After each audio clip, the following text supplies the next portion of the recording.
Thank you for joining me. Good to see you both. I'll start with you, Mr. Wilkins. How are you feeling about the big day, the inauguration day, and about Trump becoming president? I'm hopeful. I think many Americans across our nation are very hopeful. They're looking for a president who's going to emphasize jobs, roll back some of the draconian regulations we've seen the last 8 years, the job-killing regulations. Prove KXL. I think they're looking for a change, and they're looking for results. And you got a Republican legislature, and a Republican executive branch now, and so I think next 100 days things are going to happen, and we're going to get positive results, and the economy is going to improve because of it. Are you as hopeful? I hope for the best, but I think it's important to prepare for the worst. The best is, just as the ambassador said, that I think there's going to be some very stimulative economic legislation passed. That the economy will be deregulated and taxes will be reduced, and that will work as it always does. At the same time, you have to prepare for the worst, which is this is going to be probably a very scandal-plagued administration. They're setting up the predicates for it now. It's going to be a very untransparent administration with regards to the press, with tremendous hostility. But the biggest worry is what is going to happen to America's system of global leadership and alliance structures, which are under tremendous pressure. And the question marks and beyond question marks over those relationships really trouble me.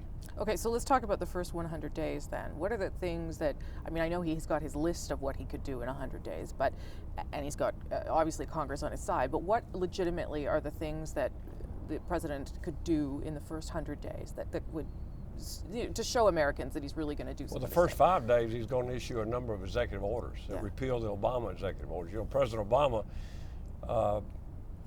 passed or signed more challenged executive orders than any other president in history. A lot of them in the Supreme Court right now, usurping the legislative power by signing executive orders. And so he's going to repeal those. They deal with immigration, they deal with guns, they deal with a number of things. And so that'll be done probably in the first week of the administration. And then you've got obviously Obamacare. Yep. You've got tax reform. I had attended a breakfast this morning with Chairman Orrin Hatch, and he talked about those things. I think there's going to be an awful lot of cooperation from the Republican-controlled House and Senate. And so I look for tax reform, lowering corporate tax, repeal of Obamacare, repeal of certain job-killing EPA regulations. Right now, as we speak, an American armored brigade is deploying in Poland. Canadians are going to Latvia, as you know. Germans are taking up positions in Lithuania, British and French in Estonia. This is the biggest arms buildup by NATO on the European continent since the Cold War. And it is there to protect that forward tier of NATO from the ever more aggressive actions of Russia. There's a shooting war going on in Ukraine. 12,000 people probably killed since the Russian invasion in 2014, tens of thousands hurt, 1 million probably displaced.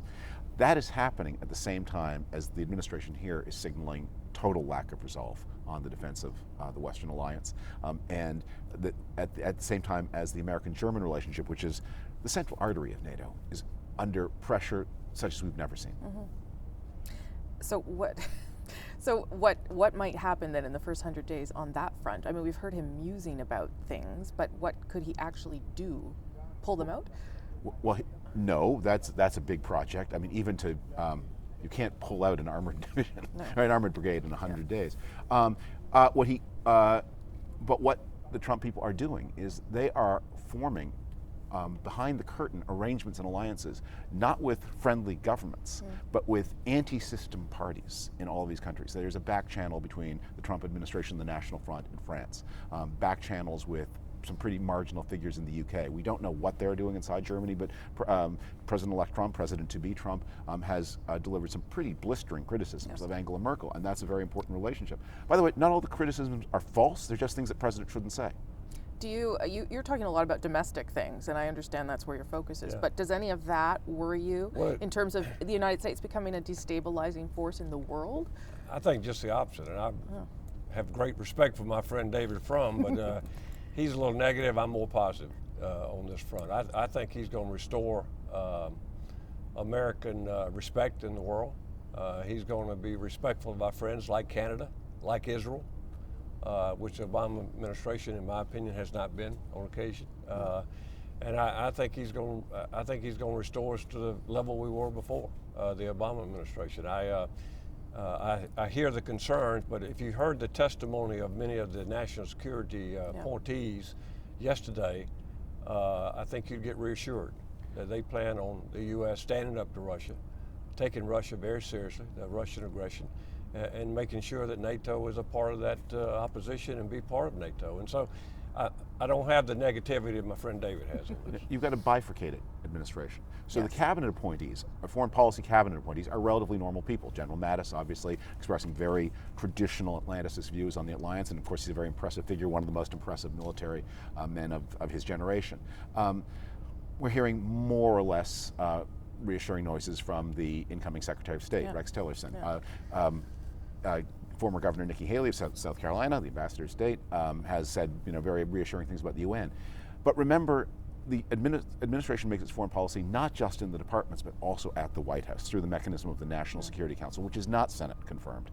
And the appointments there vary between worrying and alarming, and in some cases alarming in the extreme, like General Flynn, the head of the National Security Council, who took money from Russian state propaganda and sat beside Vladimir Putin at the anniversary dinner for Russian state propaganda, and who has this very worrying back channel with the Russian ambassador to the United States.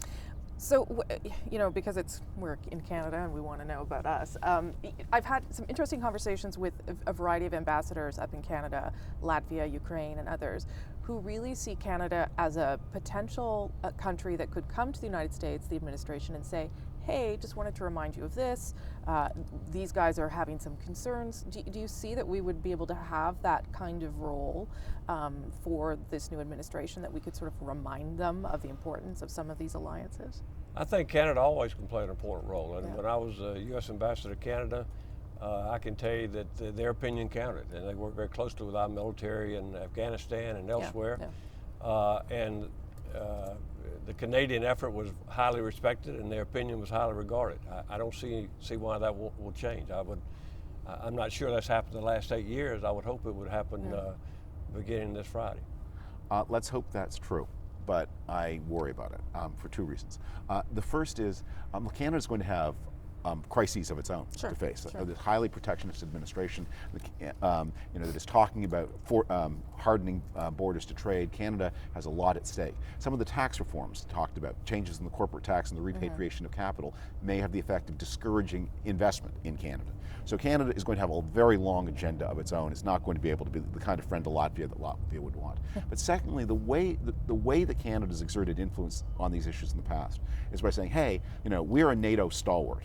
And as a NATO stalwart, we claim a right to be heard on behalf of some maybe other people in NATO who maybe are laggards. But this administration, at its center, never mind the departments, but at its center, not only does not care about NATO, but may actually be hostile to NATO. And at that point, when you say, look, we did this in Afghanistan, they may say, that's not what we care about. That was then, and that's not what we care about. Yeah. Are you still as hopeful after listening to him for? Probably more hopeful. I think, I think it's important we don't prejudge. They hadn't been sworn in yet, and he's already saying these things are going to happen. Let's have a little open-mindedness and give the administration a chance. And I get tickled thinking about this interview, because it's sort of glass half empty, glass full. Yes, and that's why you're good pairing.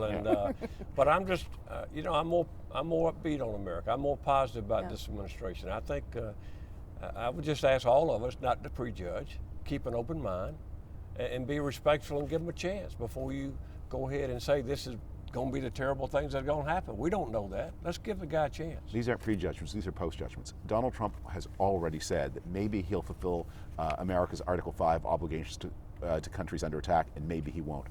That question, once uttered, can't be unuttered. Yes. And if he'd lost, then it wouldn't matter. But the fact that the candidate for president said, here's something I won't do, that the United States is pledged by the most solemn of treaties to do, and now he's on his way to being president, that doubt, once introduced, you can't undo that doubt. And there are many, many other things that have already happened. The Trump-Putin relationship is already there. We don't know why he is so committed to the relationship.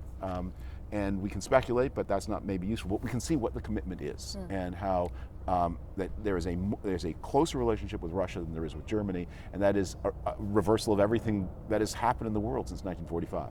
I think the folks he's surrounding himself with the cabinet selections particularly, should all give us a good feeling, a positive feeling. And one thing for sure, you can have us back on your show 6 months from now, and one of us is going to be pretty wrong, and one of us is going to be pretty right. All right, I'm going to hold you to that. Okay. Thank you both very much. Thank you. Thank you.